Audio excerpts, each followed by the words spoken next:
देखो क्वेश्चन 13 करते हैं। क्या कहा है क्वेश्चन 13 में? पहले तो एक छोटा सा करेक्शन है। This is 10 to the power -6, -2 की जगह -6 है। A body of mass m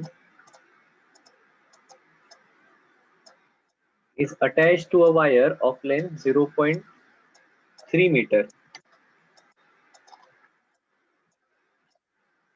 The maximum angular velocity with it can be rotated in a horizontal circle. इस हॉरिजॉन्टल सर्कल में इसको कितने वेलोसिटी से रोटेट करना चाहिए? इसका मास हमें दिया है 10 kg। ठीक है। Given that the breaking stress ultimate stress is 4.8 into 10 to the power 7 newton पर मीटर स्क्वायर और एरिया दिया है 10 to the power -6 metre square.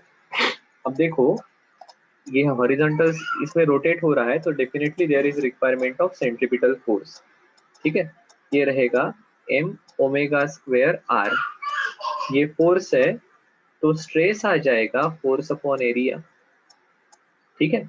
तो ओमेगा की वैल्यू निकालनी है, वहां से आ जाएगा ओमेगा इक्वल टू, या पहले ओमेगा स्क्वायर निकाल लेते हैं, ultimate stress into area upon m into r। देखो ये वैल्यू आने वाली है ultimate stress 4.8 into 10 to the power 7, cross sectional area 10 to the power -6, mass is 10 and radius is 0.3। ठीक है।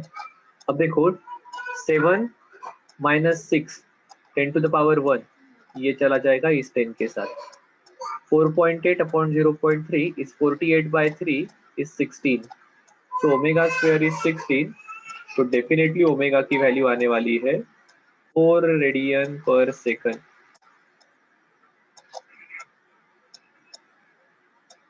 ओमेगा विल बी 4 रेडियन पर सेकंड। है क्या ऑप्शन? यस सर, हाँ है। ठीक है। चल आगे जाते हैं। क्वेश्चन 14 देखो क्या कहा है क्वेश्चन 14 में।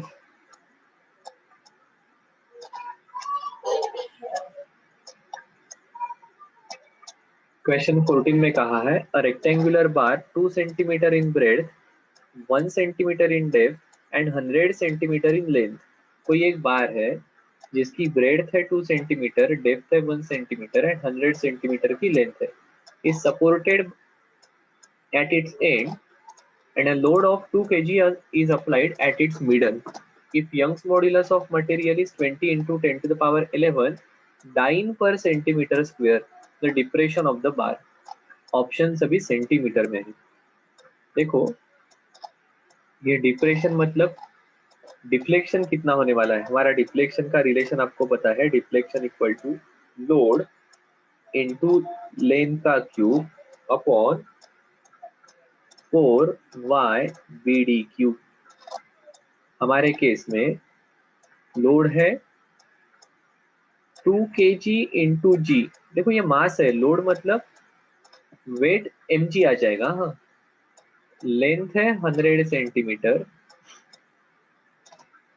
डेप्थ है 1 सेंटीमीटर एंड ब्रेड्थ है 2 सेंटीमीटर। यंग्स मॉड्यूलस है 20 इंटू 10 टू द पावर 11 9 पर centimetre square. So it's better to solve this problem into CGS unit. ये आ जाएगा 2000 ग्राम एंड जी की वैल्यू CGS में आती है 980 डाइन। ठीक है। बस ये वैल्यू पुट कर दो, आंसर आ जाएगा। Reflection equal to weight 2000 into 980 into length का क्यूब दैट इज 100 का क्यूब। ठीक है। डिवाइडेड बाय 4, y की वैल्यू है 20 into 10 to the power 11 into breadth which is 2 centimetre into depth का क्यूब विच इज 1 का क्यूब।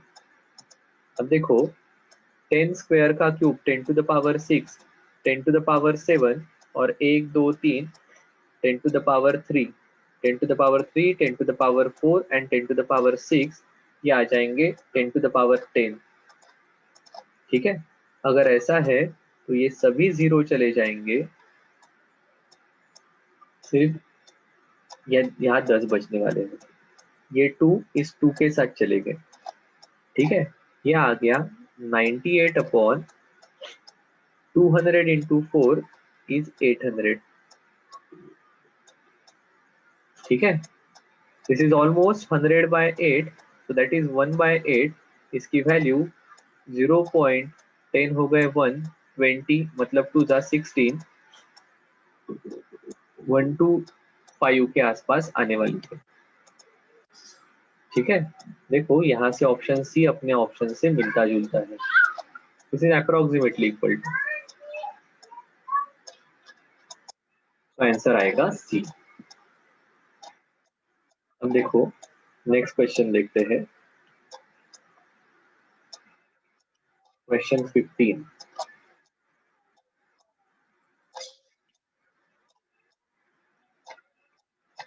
क्या कहा है?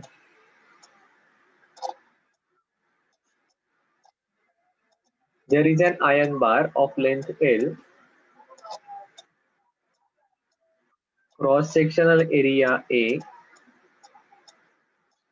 Young's modulus Y,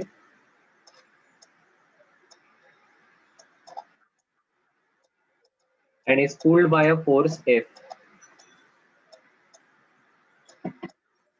from both the ends, so to produce elongation L.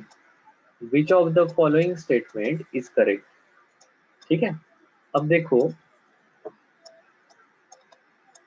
हमारा Young's modulus आता है force upon area upon strain change in length upon original length. यहाँ से आपको L का रिलेशन मिल जाएगा, L equal to F into capital L upon A into Y. सही है? हाँ सर, बिल्कुल सही है। If that is the case, देखो एक एक, पहला रिलेशन L is directly proportional to Y. Here बाकी सब अगर कांस्टेंट है तो L is inversely proportional to Y. फिर length elongation is directly proportional to area, ये आ रहा है elongation is inversely proportional to area, तो ये दो तो गलत हो गए। This is elongation is directly proportional to 1/a, या एक्चुअली ये कैपिटल L होना चाहिए, कैपिटल L अपॉन A, ये सही हो रहा है। L is proportional to capital L by A। आखिरी ऑप्शन देख लेते हैं, L is proportional to 1/L, वो भी नहीं है, L is directly proportional to, तो बचा हुआ ऑप्शन बी करेक्ट रहेगा। देखो क्वेश्चन 16 सॉल्व करते हैं। क्या कहा है? बड़ा सिंपल क्वेश्चन है। लॉन्जिट्यूडिनल स्ट्रेन, ठीक है, is 0.3, 0.02, Poisson's ratio is 0.5, lateral strain delta R by R, ये आपको पूछा है। ठीक है, तो आपको पता है Poisson's ratio equal to lateral upon longitudinal. ठीक है, तो ये लेटरल आ जाएगा। ठीक है, तो ये वैल्यू आ जाएगी 0.5 इंटू 0.03। एक्चुअली यहाँ पर इलोंगेशन जब होगा तब रेडियस कम होने वाली है, तो यहाँ पर माइनस साइन रहेगा। ठीक है, सो ये 0.05 इंटू 0.03, ये आने वाला है 0.015। अब ऑप्शन में कहीं पर भी माइनस साइन नहीं है, इसलिए हमने ये साइन अभी कंसीडर नहीं किया है। अदरवाइज हमें पता है कि पॉइजन्स रेशियो हम पॉजिटिव लिखते हैं, इसके लिए यहाँ पर माइनस साइन इंट्रोड्यूस करते हैं, और डेल्टा आर बाय आर ये निगेटिव रहेगा अगर इलोंगेशन हो रहा है। ठीक है, कॉम्प्रेशन हो रहा है तो डेल्टा आर बढ़ने वाला है, लेंथ कम होने वाली है, तो उस केस में लॉन्जिट्यूडिनल स्ट्रेन निगेटिव रहेगा। So magnitude wise it will be delta R by R, और ये आने वाला है 0.015। ओके सर, बहुत बढ़िया। क्वेश्चन 17 देखो, ये क्वेश्चन 17 थोड़ा सा अलग टाइप का क्वेश्चन है। देखो क्या कहा है, the mean distance between the atoms of iron, iron के एटम के बीच का मीन डिस्टेंस है 3 इंटू 10⁻11 metre, sorry 3 into 10⁻−10 metre, and inter atomic force constant. देखो इस फोर्स कांस्टेंट का यूनिट है न्यूटन पर मीटर, तो ये हमारे स्प्रिंग कांस्टेंट जैसे के जैसा है, वहां पर होता है एफ इक्वल टू माइनस के एक्स, तो के आ जाएगा एफ बाय एक्स। ठीक है,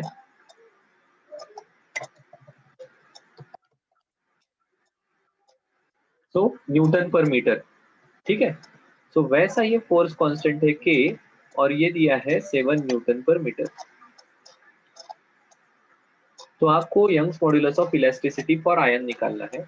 ऐसे केस में हम यंग्स मॉड्यूलस निकालते हैं के by R naught, that is 7 upon 3 into 10⁻−10, 7 by 3, 3 2 जा 6, एक बच गया, डेसिमल पॉइंट 10, 3 जा into 10⁻10, so 2.33 into 10⁻10 न्यूटन पर मीटर, ये मीटर, तो न्यूटन पर मीटर स्क्वायर, जो कि हमारा यंग्स मॉड्यूलस का यूनिट रहने वाला है। ठीक है, अब देखो अगला क्वेश्चन उस पर ही बेस्ड है। The modulus of elasticity is dimension equivalent to, सभी मॉड्यूलस ये ratio of stress upon strain, strain का यूनिट नहीं रहेगा तो यूनिट रहेगा स्ट्रेस का। बस बढ़िया है, स्ट्रेट फॉरवर्ड क्वेश्चन। ठीक है, चलो क्वेश्चन 19 देखते हैं। देखो क्या कहा है, a wire is stretch by 0.01 metre, तो चेंज इन लेंथ है 0.01 metre under the certain force F, another wire of same material. ठीक है, दूसरी वायर है सेम मटेरियल, तो ये दूसरे वायर के बारे में मैं इधर लिखता हूँ, same material means Young's modulus Y रहेगा। ठीक है, उस diameter and length are double, देखो डायमीटर डबल है तो नया डायमीटर 2d रहेगा, लेंथ रहेगी 2 times of original length, is pulled by same force, मतलब फोर्स सेम है, तो इलोंगेशन बता दो, delta L equal to question mark. इस केस में सेम मटेरियल है, मतलब यंग्स मॉड्यूलस वही रहेगा, पहले का डायमीटर डी है इसलिए नया वाला डबल मतलब 2d दिया है, पहले की लेंथ एल है इसलिए नई लेंथ 2l ली है, और फोर्स एफ लगा है। तो देखो इस केस में हमें इलोंगेशन का रिलेशन पता है, elongation equal to F L into A Y. अब एक चीज ध्यान में रखनी चाहिए, A equal to pi by 4 into D square. ठीक है, सो दैट इज, ऐसा डायरेक्टली लिख सकते हैं अपन, कोई प्रॉब्लम नहीं। तो ये आ जाएगा F into L pi by 4 into D square into Y. दूसरे केस में हमारा इलोंगेशन आने वाला है delta L equal to, force वही है, लेंथ डबल हो गई 2l, area pi by 4 into 2d का स्क्वायर, क्योंकि डायमीटर अभी डबल हुआ है, इंटू यंग्स मॉड्यूलस वही का वही रहने वाला है। If that is the case, this is 2 times F L, Y वही है, 2d का स्क्वायर इज 4d स्क्वायर, सो ये 4 को आगे लिखता हूँ, this is pi by 4 D square.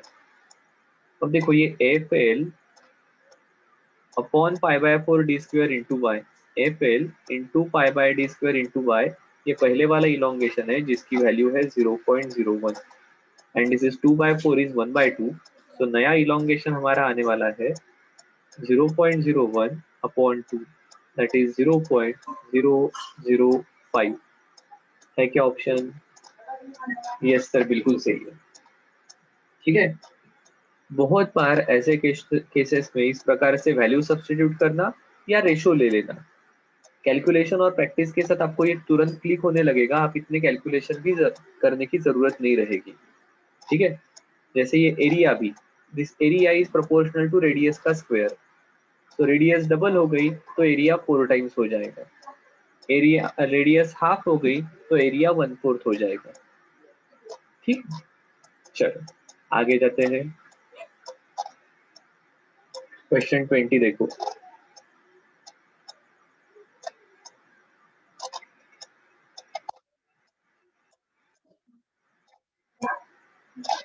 A brass of cross sectional area 1 centimeter square and length 0.2 meter compressed lengthwise by weight of 5 kg।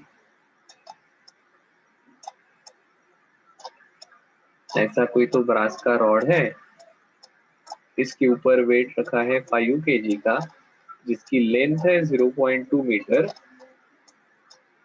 And cross sectional area दिया है 1 centimetre का square.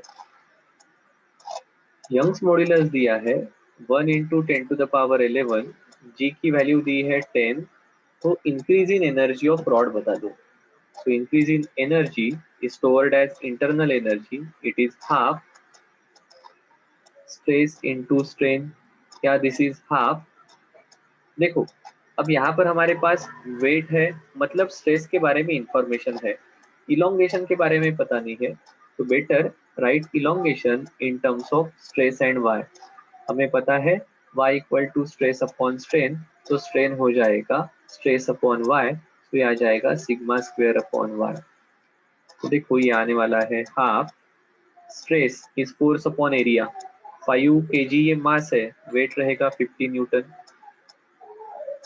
Area 1 centimetre that is 10 to the power -4, क्योंकि centimetre is 10 to the power -2 metre, centimetre का square is 10 to the power -4, so this is force upon area, इसका square है into 1 upon Y, Y की value है 1 into 10 to the power 11। सही है क्या? Answer बिल्कुल सही दिख रहा है। देखो क्या आता है फिर, कुछ पार्ट मिसिंग है क्या? सर ये एनर्जी डेंसिटी का फॉर्मूला है, एनर्जी पर यूनिट वॉल्यूम। तो आपको टोटल एनर्जी पूछी है तो इसे वॉल्यूम से मल्टीप्लाई करना पड़ेगा। वॉल्यूम क्या आने वाला है? Area into length. ठीक है,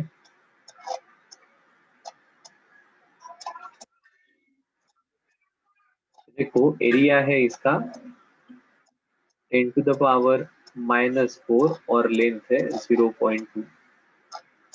अब ये 10 to the power -4 10 to the power -4 चले गए, दिस इज 0.2, 10 जा ये 0 चला गया, 5 5 जा 25, उसके ऊपर 0 divided by 10 to the power -4 10 to the power 11 10 to the power 7, ये ऊपर जाएंगे -7 हो जाएंगे, 250 into 10 to the power -7 that is 2.5 into 10 to the power -5 joules. है क्या ऑप्शन? हाँ सर बिल्कुल सही है। चलो आगे जाते, क्या क्वेश्चन है 21 देखो।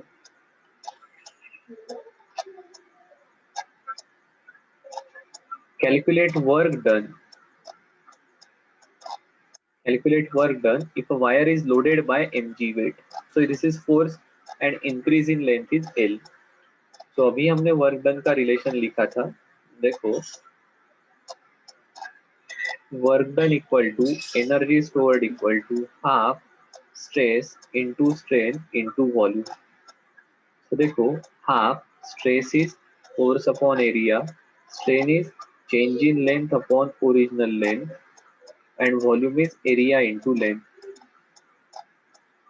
तो ये आ जाएगा half force into change in length. तो हमारे केस में वर्क डन आएगा हाफ फोर्स कितना है mg and increase in length is L, so mgl bye 2।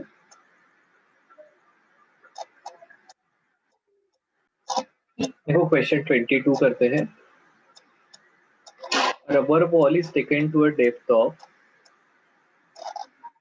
200 metre, its volume decreases by 0.01%, that is change in volume into original volume is 0.1%, that is 0.1 upon 100. Density is 1 into 10 to the power 3 kg per meter cube and g की value दी है 10. Volume elasticity Newton पर metre square में निकालो, that is bulk modulus निकालना है. It is pressure upon, ठीक है. अब वॉल्यूम डिक्रीजेस होता है इसलिए वॉल्यूम के साथ भी माइनस साइन रहेगा, ठीक है. तो ये माइनस और ये प्रेशर का माइनस चले जाएंगे, तो बल्क मॉड्यूलस या वॉल्यूम इलास्टिसिटी ये पॉजिटिव आना है.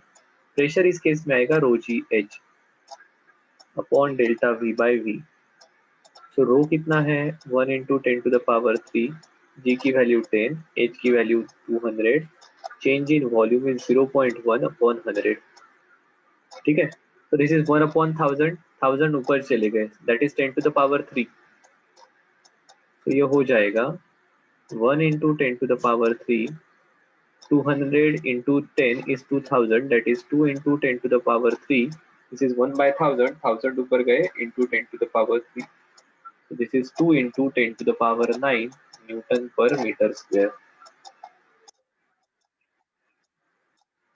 ओके सर, बहुत बढ़िया है, आगे जाएंगे.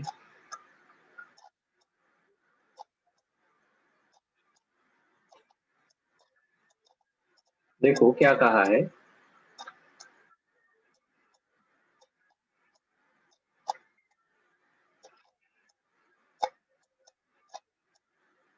A pressure of 100 atmosphere is applied on a spherical ball, then volume decreases by 0.01. The bulk modulus of material in dyne per centimeter square. देखो हमें कहा है प्रेशर है 100 एटमॉस्फेयर का, that is roughly equal to 100 into 10 to the power 5 newton पर metre square. इसे dyne पर centimetre में कन्वर्ट करना होगा, तो this is 10 to the power 7, 1 newton is 10 to the power 5 dyne and 1 metre equal to 10 to the power 2 centimetre, उसका square मतलब 10 to the power 4 centimetre. So यह आ जाएगा 5 divided by 4, 10 to the power 5 divided by 10 to the power 4 is 10 to the power 1, that is 10 to the power 8 dyne पर centimetre square.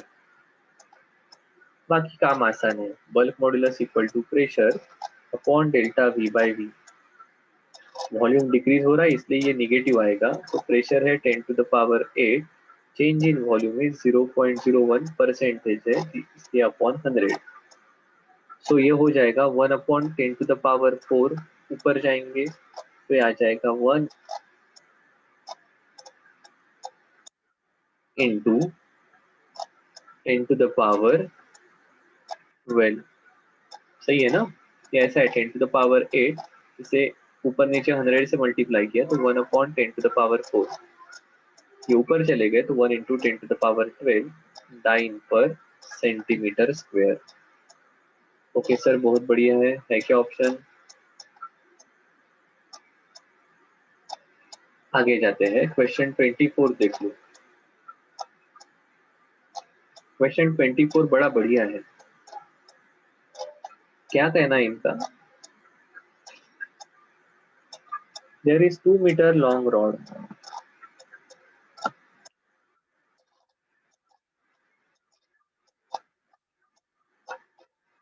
ये कोई support है और इसको ये 2 मीटर लॉन्ग रॉड है.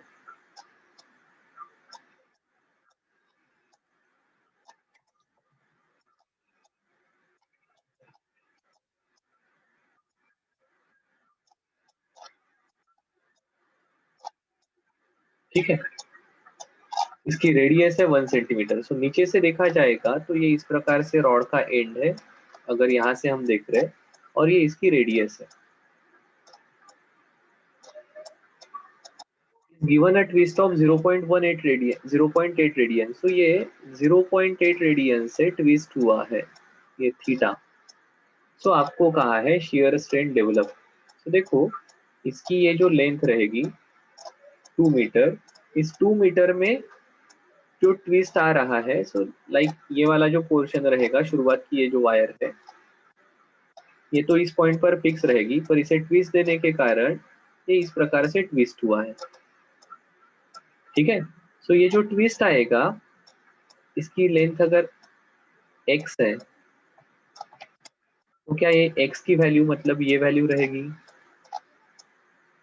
और ये x मतलब r की लेंथ है, वो आनी चाहिए x equal to R theta, और स्ट्रेन आएगा हमारा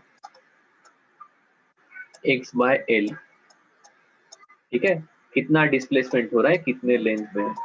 तो देखो r की वैल्यू है 1 centimetre, that is 10 to the power minus 2 into 0.8 divided by length है 2, so this is 0.4 into 10 to the power minus 2, that is 0.004 है क्या ऑप्शन? यस सर, बहुत बढ़िया। ठीक है, और चलो क्वेश्चन 25 कर लेते हैं। देखो क्या कहा है, the mass length of wire are m and l, mass equal to m, length है l,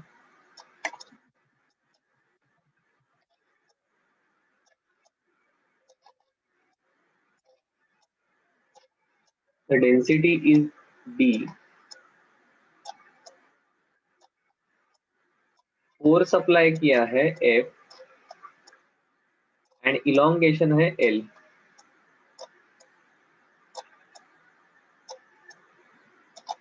सो आपको यंग्स मॉड्यूलस पूछा है। सो यंग्स मॉड्यूलस होता है स्ट्रेस अपॉन स्ट्रेन, तो ये आ जाएगा F into L upon A into L.